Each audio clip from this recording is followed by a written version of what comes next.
Já alguma vez perguntaste porque é que existem diferenças entre indivíduos da mesma espécie? De certeza que já te perguntaste porque é que os africanos têm uma tonalidade mais escura que os chineses. Que fatores influenciam estas características? As respostas a estas perguntas são simples e nós vamos tentar explicar ao longo deste comentário. Para isto, vamos voltar atrás do tempo até ao século XVIII, onde um cientista chamado Jean Lamarck desenvolveu pela primeira vez uma teoria sobre a evolução biológica. Esta teoria assenta sobre duas leis, a lei do uso e do desuso e a lei da herança dos caracteres adquiridos. Segundo a lei do uso e do desuso, os seres vivos têm necessidade de se adaptarem ao meio ambiente e para isso acabam por utilizar mais alguns órgãos que outros. Estes, por sua vez, acabam por se desenvolver e tornar-se mais fortes. Por outro lado, também temos órgãos que vão deixar de ser utilizados. Estes acabam por enfraquecer, por perder a sua funcionalidade e com o tempo vão acabar por desaparecer. Temos também a lei da herança dos caracteres adquiridos. Segundo esta lei, as características que os seres vivos adquirem ao longo da sua vida resultantes da lei do uso e do desuso são hereditárias e vão passar para a sua descendência, produzindo mudanças morfológicas nas populações. Esta teoria de Lamarck foi muito contestada na altura, sobretudo por causa da lei da herança dos caracteres adquiridos, uma vez que esta foi provada experimentalmente que está errada, pois apenas aquilo que se encontra dentro do DNA é passado à descendência. Para ficar mais fácil de entenderem, imaginem um atleta que, por treinar muito, acabou por desenvolver músculos. Se este atleta tiver um filho, o filho não vai nascer logo todo musculado, como o seu progenitor, uma vez que essa não é uma característica que faça parte do DNA. É apenas uma característica que ele conseguiu adquirir com o tempo. Assim, anos mais tarde, no século XIX, surgiu uma nova teoria criada pelo inglês Charles Darwin, que procurou dar resposta às lacunas deixadas pela teoria de Lamarck. Segundo Darwin, existe variabilidade dentro das espécies, ou seja, os indivíduos não são todos iguais e possuem pequenas alterações genéticas, como é o caso da altura e da cor dos olhos. Mas porquê é que isso acontece? Estas mudanças acontecem porque ao longo do tempo o meio vai se alterando, o que faz com que os indivíduos tenham de se adaptar. Vamos dar como exemplo uma comunidade de girafas que come folhas do mar. Se por algum motivo as folhas começarem a ficar mais altas, uma vez que dentro da mesma espécie os indivíduos têm pequenas diferenças, as girafas mais altas vão conseguir alimentar-se e por isso vão sobreviver.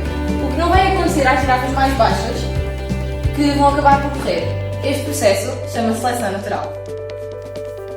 Com esta teoria conseguimos explicar o porquê das diferenças de tonalidade entre os africanos e os chineses. O ser humano foi colocado a diferentes seleções naturais, mas que os seres vivos capazes de produzir mais melanina eram os mais aptos, porque assim estavam mais protegidos contra as radiações solares, enquanto que na outra situação prevalecia os seres vivos de peles mais claras, ou seja, sobreviviam apenas os indivíduos que não são capazes de produzir tanta melanina, uma vez que assim estes estão mais protegidos contra as temperaturas mais baixas. Já te explicámos como é que ocorre a evolução das espécies, porém ainda te deves estar a perguntar como é que existem tantas diferenças dentro dos indivíduos da mesma espécie. Por exemplo, na nossa espécie existem pessoas altas, baixas, com os olhos azuis, castanhos, verdes, meninos, meninas.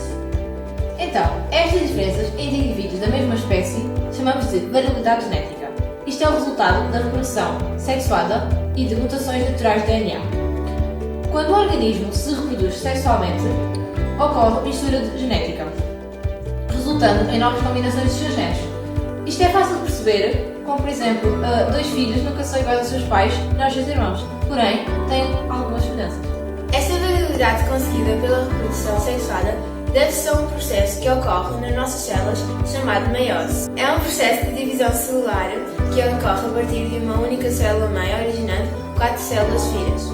Para ser mais fácil de entender, vamos imaginar uma célula. Vamos ter em conta que a célula, antes de entrar em meiose, tem 4 cromossomos, sendo 2 deles do pai, 2 deles da mãe. Antes de ocorrer a divisão dos cromossomas, a célula passa por uma fase pela interfase, que é constituída pelo G1, S e pelo G2.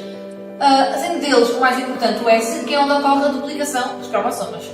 Só depois é que a célula entra na meiose propriamente dita, que é constituída pela meiose 1 e meiose 2.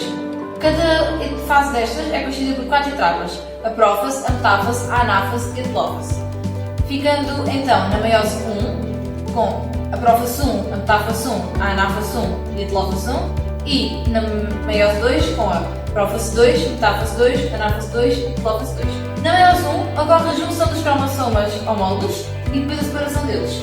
Na meiose 2 ocorre a separação das cromátides irmãs que se duplicaram na interface.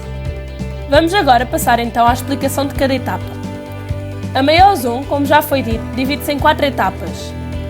Começa então pela prófase 1, onde a carioteca se desfaz e ocorre o alinhamento dos cromossomas homólogos. Ainda na prófase, ocorre também o crossing over, que é a troca de pedaços de cromossomas para aumentar a variabilidade genética. Depois disso, entramos na fase da metáfase. Ainda na interfase, há a duplicação dos centríolos. No caso das células animais, eles emitem fibras e é chamado fuso cromático. Essas fibras, algumas, vão dar estabilidade à célula, enquanto outras vão ligar aos cromossomas e vão fazer a divisão do material genético. Isso vai alinhar os cromossomas no meio da região equatorial. E quando isso acontece, entramos na fase da anáfase 1. Nesta fase, há uma separação dos cromossomas homólogos a irem para as extremidades da célula. Depois disso, temos ainda a fase da telófase 1, em que se vai voltar a criar o invólucro nuclear, mas agora 2 células. Ocorre também a divisão do citoplasma.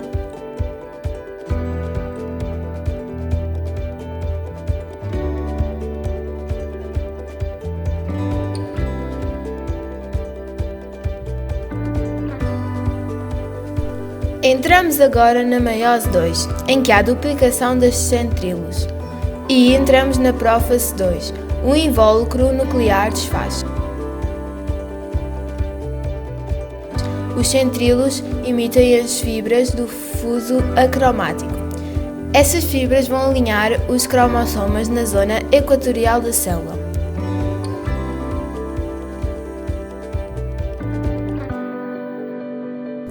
Agora entramos na metáfase 2.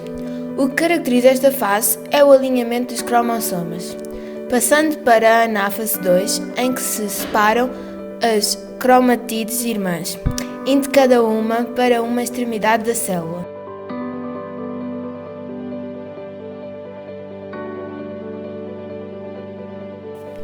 Depois passamos para a telófase 2, onde se volta a formar um invólucro nuclear das 4 células e a divisão do citoplasma. Como dá para ver, cada célula só tem metade da informação genética da inicial.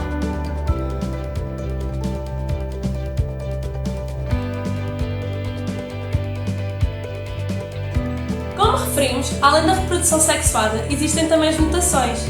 As mutações são mudanças nos nossos genes, ou seja, no nosso DNA, e estas podem ser boas ou más. Boas porque contribuem para a variabilidade genética, uma vez que o código genético é alterado, ficando o ser vivo com novas proteínas e melhor preparado para alterações no meio ambiente. E más quando essas alterações levam à formação de doenças, como é o caso da anemia falciforme, que provoca deficiência nos glóbulos vermelhos e isso prejudica o transporte de oxigênio, e o albinismo, que é quando a nossa pele deixa de conseguir produzir melanina. Esperamos que tenham gostado deste documentário. Esperamos que tenham conseguido aprender um pouco mais sobre evolução biológica. Da nossa parte é tudo. Tchau!